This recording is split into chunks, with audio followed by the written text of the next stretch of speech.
यदि हम किसी की स्तुति और निंदा परक वाणी बोलेंगे तो द्वैत भाव दृढ़ होता है। कोई दूसरा है, ये जब तक भाव रहेगा तब तक भगवत प्राप्ति में बहुत बड़ा विघ्न है। आंतरिक भाव में बहुत जल्दी अध्यात्म की ऊंचाई पर, भक्ति की भूमिका पर पहुंचने के लिए उपासक को ये सुधार करना अनिवार्य है। किसी की किसी भी तरह चर्चा नहीं होनी चाहिए।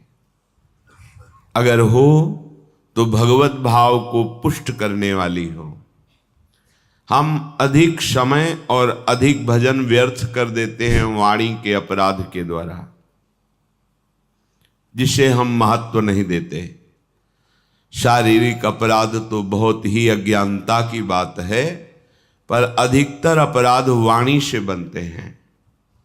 उपासक को हर समय ये सावधानी रखनी है, बोलना है तो भगवद वार्ता अपने प्रियालाल के विषय में या किसी महाभागवत के सिद्धांत, पावन उपदेश, पावन चरित्रों में, नहीं तो वाणी को मौन रखना है।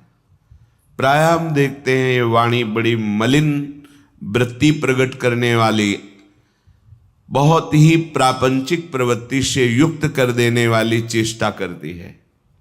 कुछ लेना देना नहीं, बैठे तो कोई न कोई व्यक्ति हमारे सामने होगा, आंतरिक दृष्टि में कहीं उसके गुण वर्णन कर रहे हैं, कहीं उसके दोष वर्णन कर रहे हैं। आप देखिएगा हृदय में, ये हमारी साधना को बहुत ही मंद और हृदय को मलिन कर देती है वाणी। ताते मौन रहबो उचित है, श्री ध्रुवदास जी ने कहा है। मौन से बहुत बचाव हो जाता है। संकल्पित मौन मत रहिए, विचार मौन सबको रहना चाहिए।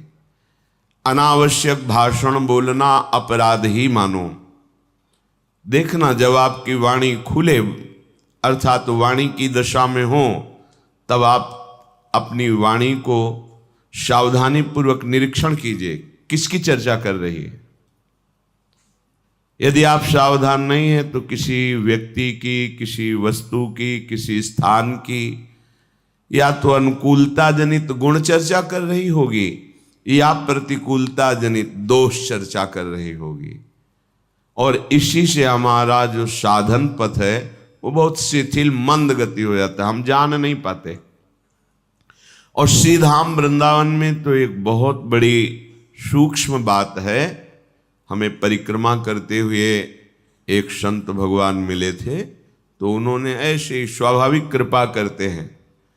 उन्होंने कहा कि बाबा, एक बात ध्यान रखना, अगर यहाँ लाभ प्राप्त करना है तो किसी के विषय में दोष दर्शन मत करना और किसी के दोषों का वर्णन मत करना। नहीं तो जिन दोषों का आप वर्णन करेंगे वही दोष आप में बहुतायत रूप से हृदय में हो जाएंगे।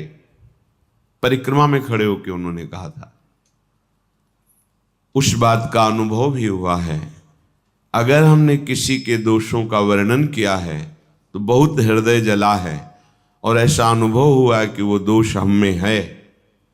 इसलिए परमार्थ के उपासक को माया दोष दर्शन कराएगी, इसका काम है। जैसे भक्ति निर्दोष दृष्टि लाती है तो माया दोष दृष्टि लाती है। जहां आपको किसी पर दोष दिखाई दे, तत्काल अंतर में लौटिए। आपकी अंतर्दृष्टि में वो दोष है, इसीलिए आपको बाहर वो दोष दिखाई दे रहा है। यदि अंतर्दृष्टि में आप निर्दोष भगवत भाव में स्थित हैं तो आपको सारा संसार अपना प्रभु दिखाई देगा, पक्की बात। तो जब हमारे में ही दोष है तो फिर हम वर्णन क्या करें किसी के दोषों का। अपने हृदय को हमें पावन करके प्रियालाल के प्रेम रस से भरना है। किसी पर यदि किसी को दोष दिखाई देता है तो वो दोष अपने में होता है, इसलिए बाहर दोष दिखाई देता है। ये बड़ा अहंकारी है, ये व्यभिचारी है, ये पापी है, ये नीच है, तो सच्ची मानिए आपके अंदर वो वृत्ति है, तभी आप बाहर उस वृत्ति का दर्शन कर रहे हैं। नहीं तो देखो महापुरुषों ने देखा अपने आराध्य देव को, जित देखू तित श्याममय, और कह रहे श्री राम में सब जग जानी, वो कह रहे सलवम खलमिदम ब्रह्म। तो इसका मतलब हमारी वृत्ति दूषित है। तो तेरे भावे जो करे भलो बुरो संसार, नारायण तू बैठ के अपनो भवन बुहार। हमें अपना हृदय पावन करना है, जिससे हमारे प्रिया प्रीतम हमारे हृदय में आकर विराजमान हो जाएं। ये गौर श्याम जोरी हर समय मंद मंद मुस्कुराती हुई लीला परायण हमारे हृदय निकुंज में सदैव लीला करें। हमें यही आराधना का फल प्राप्त करना है। पर हम सावधान नहीं रहते, वाणी को हम एकदम खोले हुए हैं और ये नहीं सोचते कि बड़ा सा बड़ा अपराध इसी से बन जाता है। बहुत विचार पूर्वक वाणी बोलिए और उसमें देखिए कि प्रिया प्रीतम है कि नहीं आपकी वाणी में। गुरुदेव, भगवत प्रेमी महापुरुष, इनकी चर्चा है कि नहीं? नहीं है, मौन हो जाइए। आप भगवत प्राप्ति के मार्ग में चले हैं, अब आप अगर चूक करेंगे तो फिर ये वाणी का अपराध ही आपको धाम की जो महिमा है उसमें डूबने नहीं देगा। आपसे हृदय की बात कहते हैं।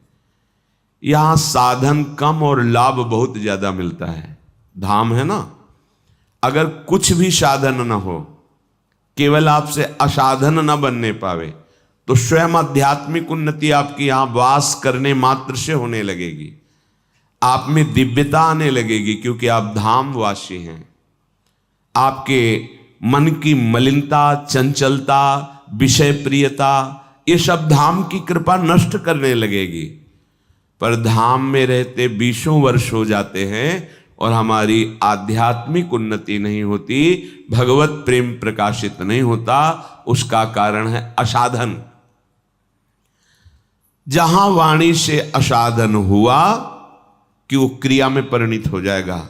वही दोष जो आप दूसरों पर देख रहे हैं, दूसरों का दोष आप निंदा रूप में वर्णन कर रहे हैं, वही आपके हृदय में जागृत से पक्का है, हमने देखा है।